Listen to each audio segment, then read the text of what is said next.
एक सुबह नक्श घर के लिए सब्जी लेने बाहर गया था। तभी अनिका जल्दी रेडी होकर घर के हॉल में आ गई और गुस्से से चिल्लाने लगी।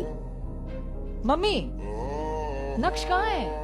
ये आदमी ना हमेशा काम के समय गायब हो जाता है। मैं सोच रही थी इसे अपने ऑफिस लेकर चलूं आज, पर ये महाशय तो घर पे है ही नहीं। नक्श, कहाँ थे तुम? वो सब्जी। मैं आज तुमको आखिरी मौका दे रही हूँ। मेरे साथ ऑफिस चलो और वहाँ कुछ काम कर लो। हाँ, घर बैठे बैठे तुम कामचोर बन गए हो। अभी चलो, तुम्हारी वजह से वैसे ही मैं लेट हो चुकी हूँ। मेरा बैग लेते आना।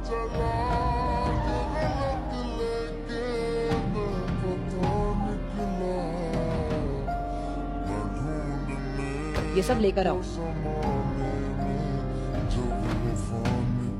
हाय विहान। यार अनिका, कहाँ रह गई थी तुम? पता है 1 घंटे से तुम्हारा इंतजार कर रहा हूँ। I'm so sorry Vihaan. कुछ लोगों के कारण घर से निकलने में देर हो जाती है। अब इसमें सॉरी की क्या बात है? खैर, ये देखो अनिका, भव्य साथी का लहंगा तुम्हारे लिए लाया हूँ। तुम्हें अपनी फ्रेंड की वेडिंग पे जाना है, अब तुम ये वहीं पहनना। वाह विहान, ये तुम मेरे लिए लाए हो? हाँ, ये बहुत सुंदर है। Thank you so much for your gift. Vihaan Anika को इम्प्रेस करने की पूरी कोशिश कर रहा था। अनिका, ये लहंगा नकली है। क्या? ये ओरिजिनल की कॉपी है। ये क्या बक रहे हो तुम? कभी भव्य साची का नाम भी सुना है और इसे नकली बता रहे हो? ओरिजिनल लहंगे में सिल्क यूज होता है। इसका फैब्रिक भी अलग है और डिजाइन भी अलग है।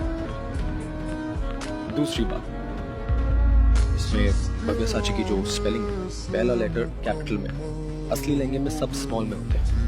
इस तरह के नकली लहंगे शहर में 5-5 हजार के मिलते हैं। अनिका ने जब ध्यान से देखा तो वो सच में नकली लहंगा निकला और ये देखकर विहान भी चुप हो गया और अपनी सफाई में कहने लगा। मुझे लगता है मेरे दोस्त ने मुझे झूठ बोला है। मैं उसे छोड़ूंगा नहीं। मैंने तुम्हारे लिए ओरिजिनल भव्य साची का लहंगा बनवाया था। अनिका, मैं भला तुम्हें नकली लहंगा क्यों दूंगा? मुझे जाना है, मुझे कुछ काम है।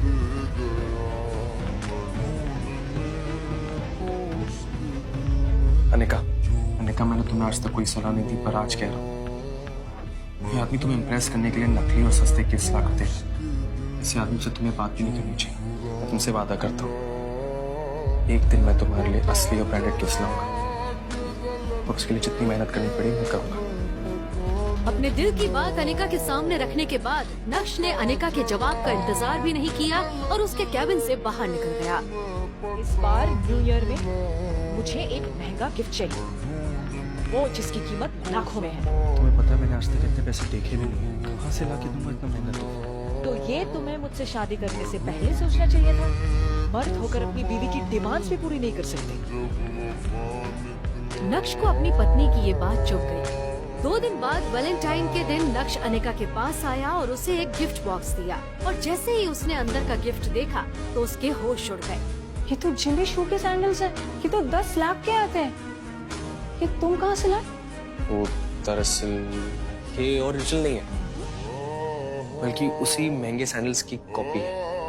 मैंने मार्केट से खरीदी। ये नकली है।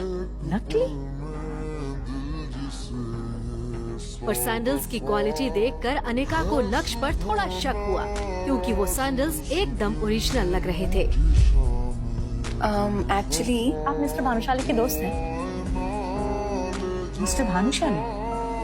नहीं, मैं उन्हें नहीं जानती हूँ, पर तुमने ऐसा क्यों पूछा? मैम, आपके हाथ में ये जो बैग है ना, ये जिमी शू सैंडल का बैग है।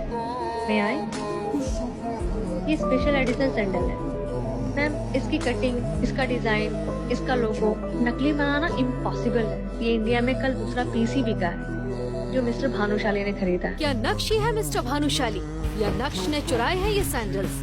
कहाँ से आए हैं ये लाखों के सैंडल्स बेरोजगार नक्श के पास? क्या है नक्श की असलियत? अगर वो इतना अमीर है तो क्यों रहता है अपनी ससुराल में घर जमाई बनकर?